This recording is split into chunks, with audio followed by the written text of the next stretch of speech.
Died at the age of 83. Sipho Hotstix Mabuse joining us on the line now. Sipho, hello to you. Our condolences to you and the entire music industry for the loss. Tell us your initial reaction. Well, it's a very difficult moment. It's very difficult to explain how one feels about this. Of course, I have known Dorothy for many years. And I knew that she was not well because when we were doing the Legends concert at the Nelson Mandela Hall, that's when she had her stroke. But we had always hoped that she would recover. But unfortunately, I just received a call from Sis Abigail to tell me that she had passed on. And my sincere condolences to her family. She has given us the best of what she was able to do in terms of South African music. And we can only say we're very thankful for the great work and the music she gave us. Her talent and her career, Sipho, I'm sure you'll agree, goes way beyond South Africa's borders, certainly transcends our borders, many calling her the musical voice of African independence. Is that perhaps the way you would remember her as well?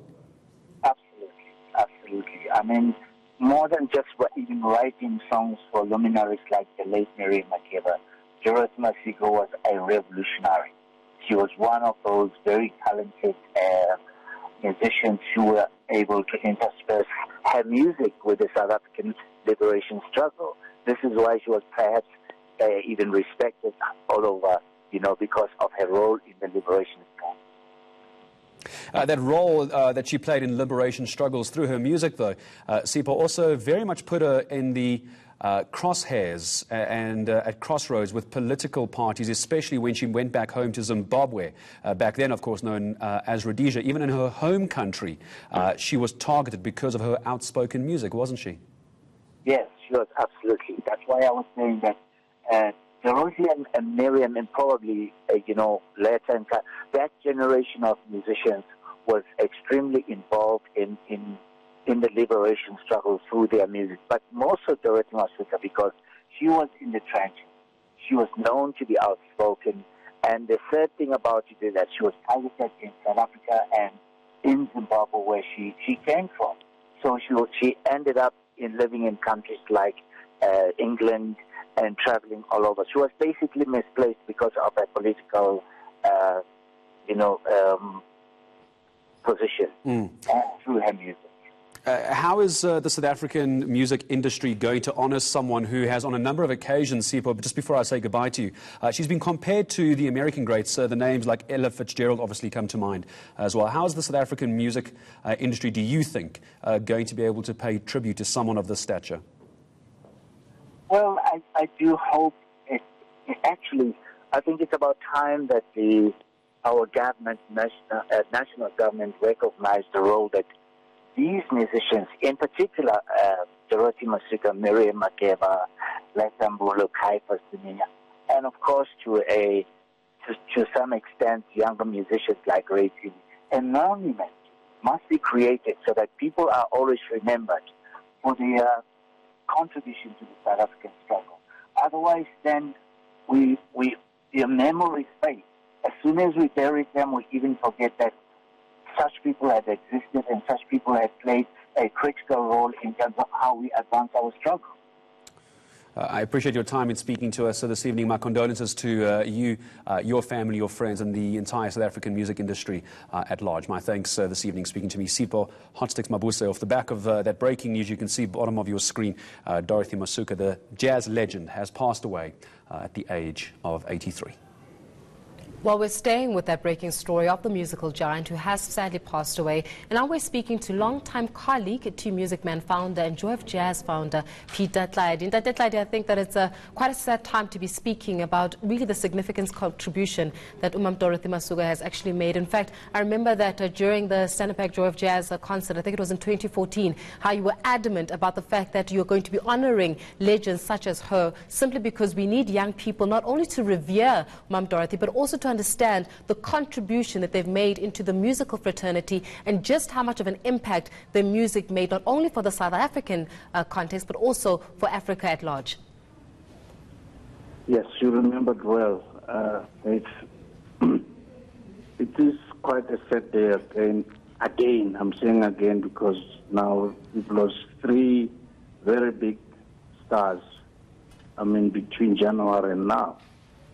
I don't know what is 2019 doing to us, but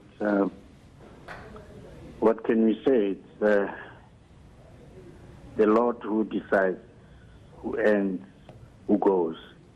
And Sis Dorothy, you are right when you say I insisted or honored her as part of the 5.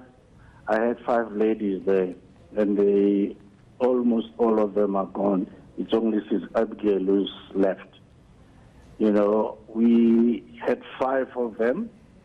We had House Abigail, House Dorothy, we had the late wife of Abdullah Ibrahim, who had just come back from the U.S. And we had House Dorothy and Tandy Klassen, you remember that? And then we had young singers to sing their songs. It was a surprise. They did not know that. They didn't know that will happen. And we honored, we gave them, the presents that we got for them. And only that now I'm only left with 1. It's sad. It's sad for me because at the point, she contributed very much to the Standard Bank Joy of Jazz Festival. We always used to talk, and about last year in October, a young promoter from Victoria Falls took me from Johannesburg to Victoria Falls to honor Sis Dorothy and myself as a person who has encouraged other young promoters to be able to put together that. They were going to form what is going to be called the Victoria Falls International Jazz Festival. But before they did that, they were very clever. Before they did that, they wanted to honor the people who created the music that made Zimbabwe known all over the world. Yeah, and I mean, she's a person as well. She's a person as well that, number one, highlighted the plight. I mean, obviously, looking at her stay in Zimbabwe, she took it to international borders where she stayed in Kensington. Then she actually had to go to Zambia, fearing for her life, especially during the apartheid era, having to stay in exile for about 16 years. That says something about someone who's